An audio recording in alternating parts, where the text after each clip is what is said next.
So these are trackers Ni trackers nimetoa kwa gari yangu. These are the SIM cards. These are the SIM cards that were inside this tracker. I took this car for service to a mechanic.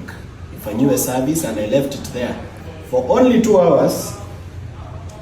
Right now, this is what I'm getting inside the car.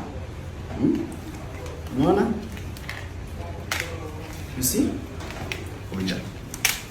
Scam. Uone watu bila wanatukimanga. So we've had to take apart all this whole part to get this. Moja imetoka hapa. Ingine I think imetoka hapa nyuma. No, not here. I think maybe hapa. So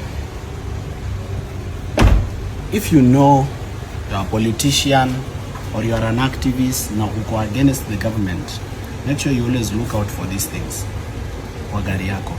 Whenever you take your car to the mechanic, whenever you take your car for repairs, make sure you check out for these things kwa sababu hizi vitu unaweza wekewa kwa gari. So mechanic mwenye aliweka hizi vitu lazima nitafutane naye tujue mambo ilienda namna gani. Kama hako na cameras tuende to review tujue hiyo story. How did the trackers end up in my vehicle? But this is just to show you to what extent they can go, just to ensure that they are always tracking your movement and tracking your location.